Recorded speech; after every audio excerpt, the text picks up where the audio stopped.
Existe o deserto para quem Deus tira do Egito, do mundo, da escravidão e leva para o deserto, porque Ele deseja salvar e se revelar. Existe o deserto para quem é salvo e Deus o sustentar na tentação, na provação e dá vitória ao cristão. Existe o deserto para os que vão para a tentação, porém aceitam, abraçam, caem nos laços, no pecado, na idolatria e nas propostas que o maligno no deserto lhe faz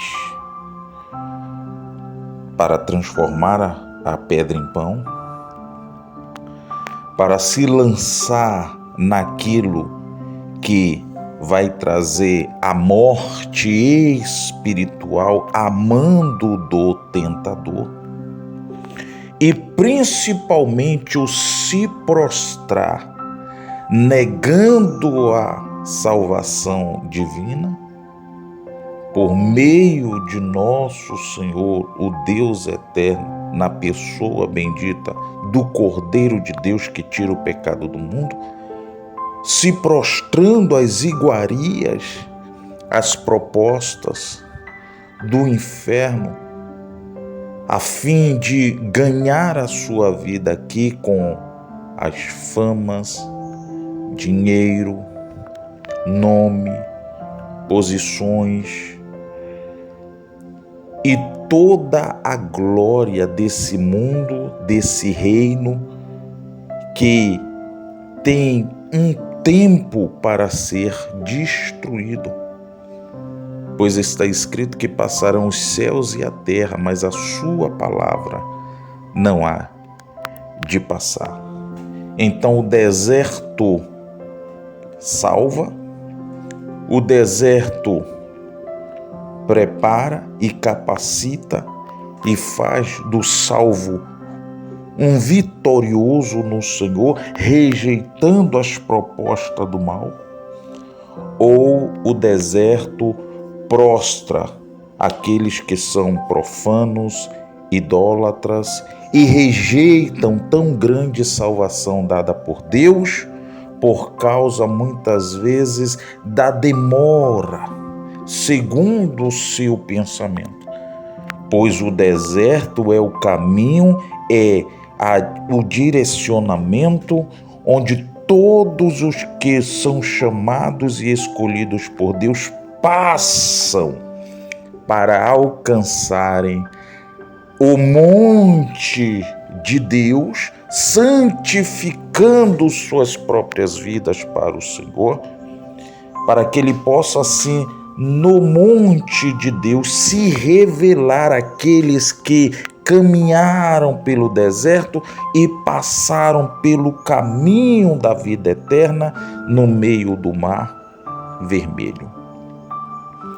Quando o Senhor, Ele chega ao monte da sua palavra, da sua revelação, Ele quer se mostrar, Ele quer se revelar, haja vista que primeiro Ele tira o prisioneiro, o escravo do mundo da perdição, que é o Egito.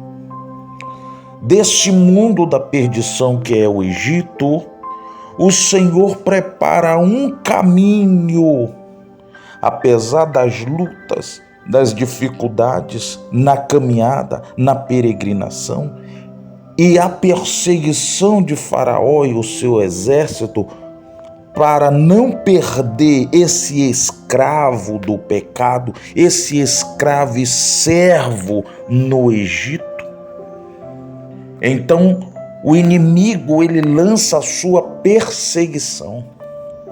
Só que quando o Senhor escolhe uma pessoa no Egito, antes que o mal destrua, esta pessoa tem a proteção do sangue do Cordeiro, que imuniza o homem e a sua família contra as astutas ciladas do maligno, que vem senão a roubar, matar e destruir na terra do Egito, que é o charco de lodo desse mundo atual.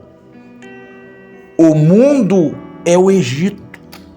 Faraó é o sistema regido pelo dragão, pela serpente, por Satanás, que rege esse sistema chamado besta.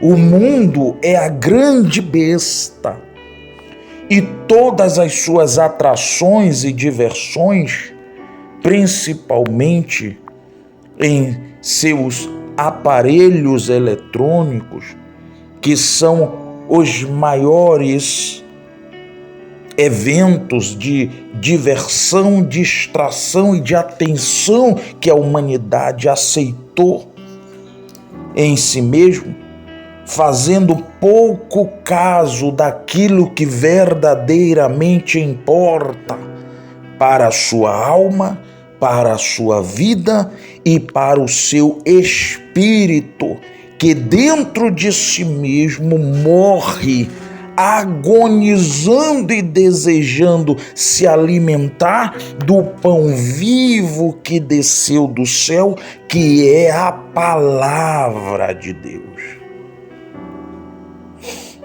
Então, quando as pessoas rejeitam a salvação, que é o Filho do Deus vivo, que veio para salvar todo aquele que nele crê, e todo aquele que nele crê e que o recebe, recebe também aquele que lhe enviou, que é o seu Pai.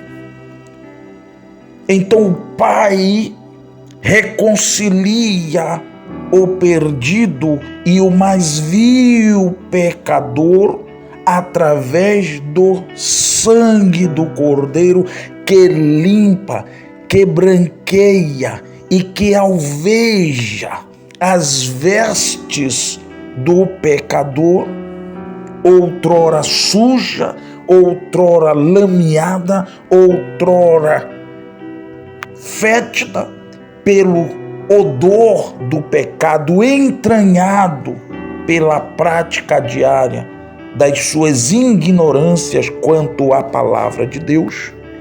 Então o pecador acha essa porta de salvação e, entrando por ela, salvar-se-á.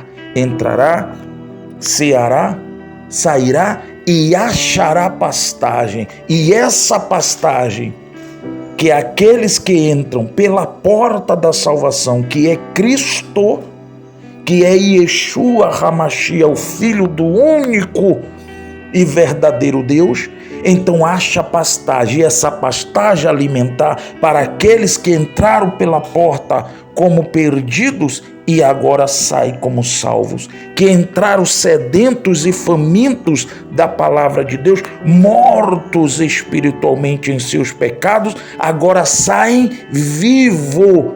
Por quê? Porque Cristo é a vida eterna para todo aquele que nele crê e a ele aceita como seu Senhor e Salvador das suas vidas. Quando um ser humano, uma pessoa, desprezam o Senhor, a vida eterna, através da vida, para as suas vidas, que apesar de vivas sobre a face da terra, mas mortas espiritualmente, mortas primeiro por não estarem na presença de Deus, e mortas porque estão mortos em seus pecados e se partirem dessa vida para a vida eterna, a qual todos os seres humanos estão caminhando para ela, então é a morte eterna, onde essa alma viva e imortal será lançada nas profundezas do abismo, porque não aceitou em si mesmo a vida. Pois aceitando Cristo, que é a vida em si mesmo, automaticamente somos justificados, lavados e remidos dos nossos pecados, porque deixamos de ser homicidas. Como assim homicida? Por quê? Porque quando o ser humano rejeita a vida, então ele está matando sua alma. Então a sua alma está morta por quê? Pela prática do pecado. Então vivas carnalmente para o pecado, porém mortas para Deus. Então, se as pessoas rejeitam a vida, elas estão deixando as suas almas mortas na mão do maligno pela prática do pecado. Então, as almas que são a vida espiritual dentro do corpo, é o espírito do homem dentro do seu próprio corpo, que só podem ser alimentados, que só podem ser saciados pela palavra de Deus, porque está escrita que a palavra de Cristo verdadeiramente é comida e a sua palavra verdadeiramente é bebida. Mas a palavra de Cristo, que é comida e que é bebida, mantém, dá vida e sustenta em vida a alma do ser humano dentro do seu corpo. Então, quando essa alma está faminta e sedenta da palavra de Deus, porque esse corpo, essa vida só deseja viver para si mesmo, para o pecado, para as coisas da carne ao seu redor, aos seus olhos, aos seus ouvidos e aos seus pensamentos, alimentando diariamente os seus olhos e os seus ouvidos e os seus sentimentos e as suas emoções somente com aquilo que agrada a sua vontade, a sua carne e o seu eu. Então essas pessoas mataram, deixaram morrer a sua alma dentro dos seus corpos, pois a alma só tem vida se alimentada diariamente com a palavra de Deus. Então, cada ser humano, está escrito, dará conta de si mesmo diante de Deus, pelo que tem feito por meio do corpo, quer seja bom, aqueles que aceitaram arrependido dos seus pecados e tiveram vida e vida eterna pela vida que Cristo, que é a vida, produz dentro de um corpo vivo, porém sem vida no espírito, na alma. Então as suas obras passam a ser obras de justiça, produzindo frutos dignos de arrependimento. Porém, aqueles que não aceitam ou não aceitaram os domínios da palavra de Deus para andarem conforme o exercício diário da oração, da meditação e daquilo que a palavra de Deus não só nos alimenta, nos sacia, como também nos orienta para uma vida digna, reta e santa na presença do Senhor. Então aquela pessoa vai dar conta de si diante de Deus. Por quê? Porque teve a oportunidade de ressuscitar os seus corpos mortos em seus próprios pecados. Por isso está escrito no livro de Mateus, capítulo 24, a partir do versículo 46, diz assim: bem-aventurado aquele servo que o seu senhor, quando vier, achar fazendo assim. Em verdade vos digo que o porá sobre todos os seus bens. Porque bem-aventurado aquele servo quando o seu senhor o achar fazendo, quando o seu senhor vier, o achar fazendo assim. Por quê? Porque ele ouviu a voz do Filho do Homem. Porque está escrito que Cristo disse: eu sou o pão da vida. Se ele é o pão da vida, ele é o pão da vida para a nossa alma, pois o nosso corpo físico necessita do pão material. O pão material sustenta, alimenta, fortalece e dá vida ao que é físico. Porém, o nosso espírito, que tem por nome de alma, que foi feito para a eternidade e não morre, e não se destrói, e não se acaba, essa necessita do pão vivo que desceu do céu. E o pão vivo que desceu do céu é a palavra de nosso Deus. É a palavra da verdade que tira o homem do caminho da mentira e o liberta das garras do maligno, onde ele, pelos seus pecados e prática diárias das suas contaminações, estão presos.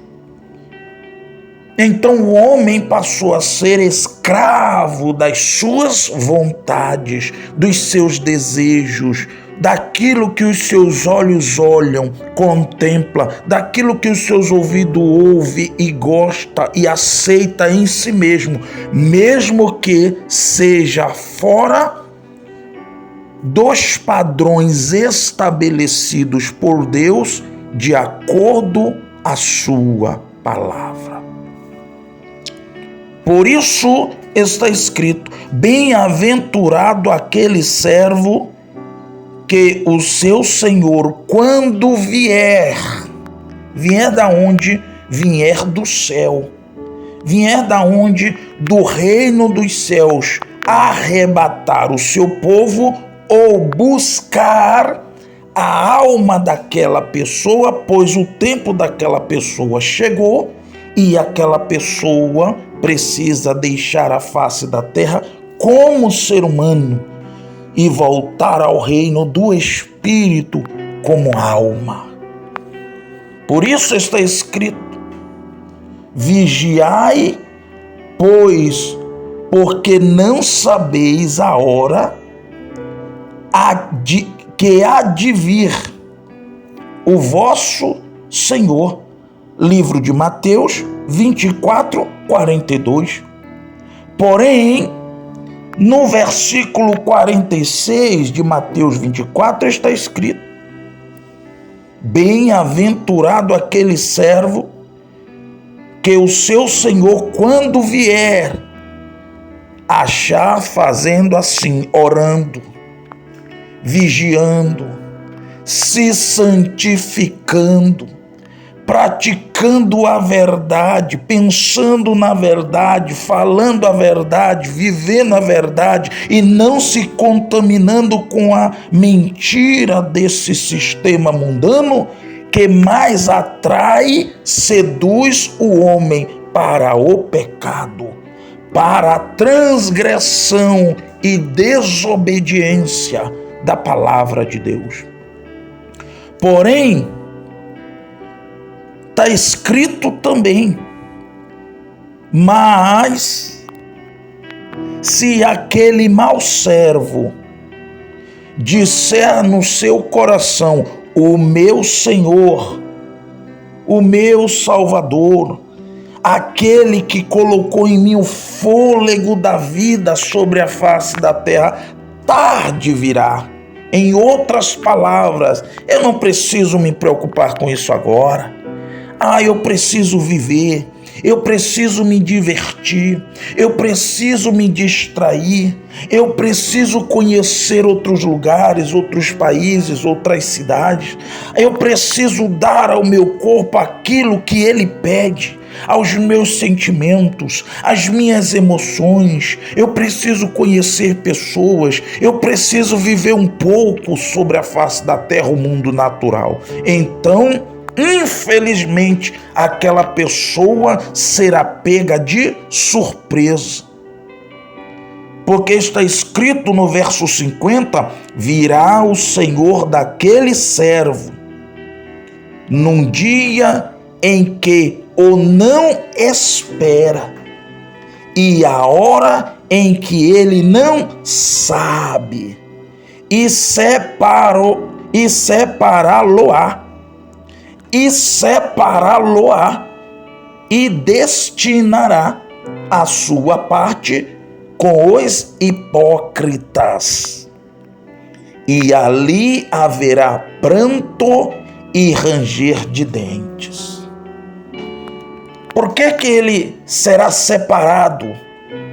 Ele vai ser separado daqueles que vivem uma vida reta, íntegra, decente sobre a face da terra, que não colocou a sua inteligência e a sua força no seu braço físico, nos seus pensamentos intelectuais de acordo com o mundo natural, que não destruiu a sua vida no pecado, no engano, na mentira, na idolatria, na feitiçaria, numa vida mundana, profana, animal e diabólica, conforme o exemplo daqueles que são corruptos de entendimento e de conhecimento à luz das Escrituras Sagradas.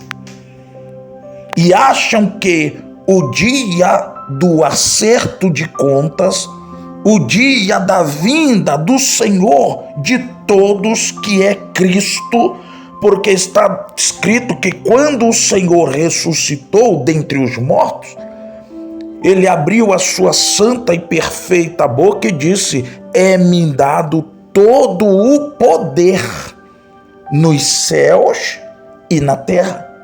Então, e depende dele todas as coisas segundo o ritmo do mundo natural. Todos dependem dele para viver ou todos dependem dele para morrer.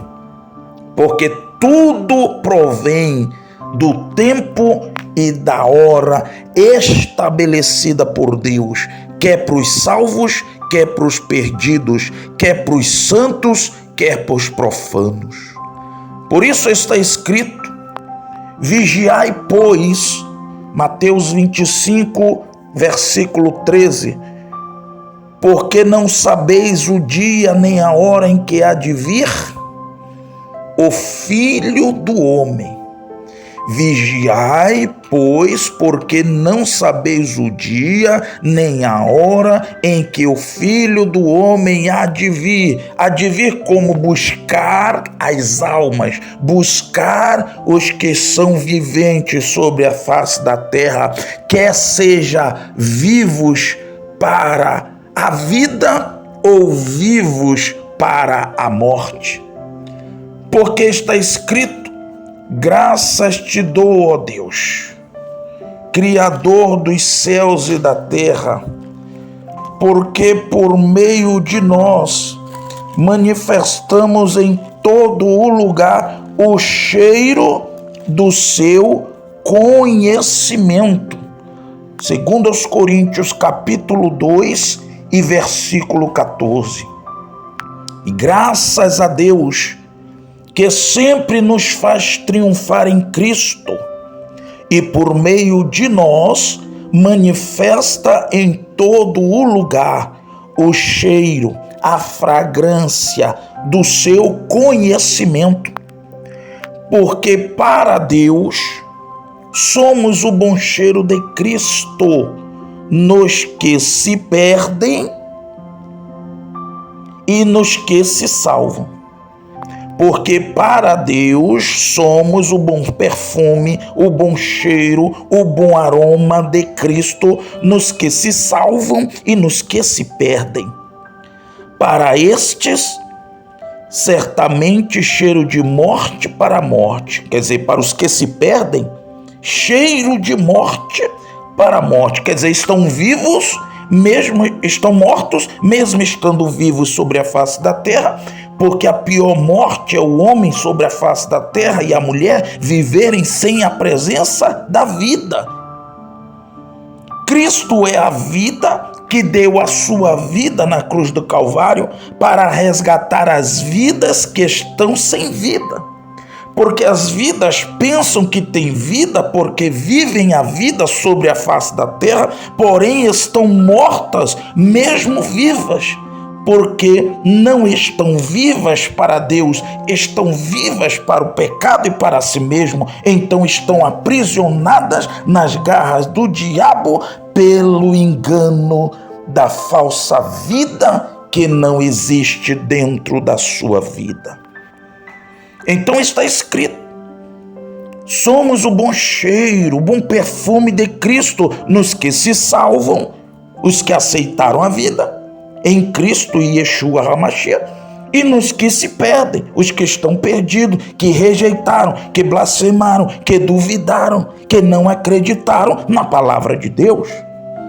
Para estes, certamente cheiro de morte, morte física, para a morte, morte espiritual, condenação eterna. Mas para aqueles que aceitaram a vida, para aqueles que antes se arrependeram dos seus pecados, das suas idolatrias, dos seus maus caminhos, da sua vã maneira de pensar, de viver, de vestir, de perder seu tempo na frente da programação mundana da tela da besta, chamada televisão, chamada celulares, chamada redes e plataformas sociais, que mais intertem homens e mulheres para a vida perdida.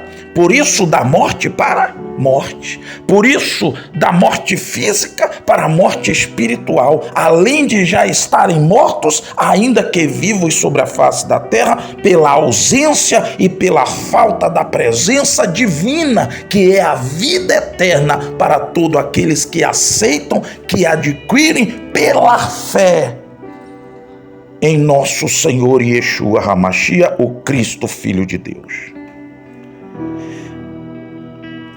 Porém, para os cheiros de vida, eles são da vida para a vida. Porque certamente cheiro de morte para a morte, mas para aqueles que se salvam, cheiro de vida para a vida. Em outras palavras, recebeu Cristo a vida, o pão vivo que desceu do céu, e dali em diante batizou-se nas águas do batismo e sepultou o seu velho eu, as suas velhas vontades, os seus velhos desejos, as suas velhas práticas. Então o velho homem, a velha mulher foi sepultada no batismo. Por que o velho homem e a velha mulher foram sepultados no batismo? Porque eles morreram no batismo para o mundo e nasceram para Deus. Por quê? Porque eles nasceram da água, que é a palavra de Deus, e do Espírito, que é o Espírito Santo de Deus. Então, o batismo sepulta o homem e a mulher, a moça e o rapaz, para o mundo. Então eles nascem, eles vivem, eles ressurgem. Como Cristo ressuscitou da sepultura, então nós ressuscitamos do batismo para a nova vida em Cristo. Por isso está escrito que aqueles que estão em Cristo, segundo aos Coríntios 5,17, nova criatura é. As coisas velhas, as coisas que encaminhavam para a morte, para a ausência de Deus, para a ausência da vida eterna, é passada, ficou lá atrás, e eis que tudo se fez, se formou novo pela fé, crença e obediência naquele que é a vida e vida eterna para todo aquele que nele crê. Por isso está escrito: porque para Deus somos o bom cheiro, o bom perfume de Cristo, nos que se salvam e nos que se perdem. Para estes que se perdem, certamente cheiram de morte para morte, mas para aqueles que se salvam, cheiro de vida para a vida. E para estas coisas, quem é idôneo? Porque nós não somos como muitos falsificadores da palavra de Deus. Antes falamos em Cristo com sinceridade, com honestidade, com veracidade, como de Deus, na presença de Deus. O que você tem preparado, o que você tem feito, para quem será?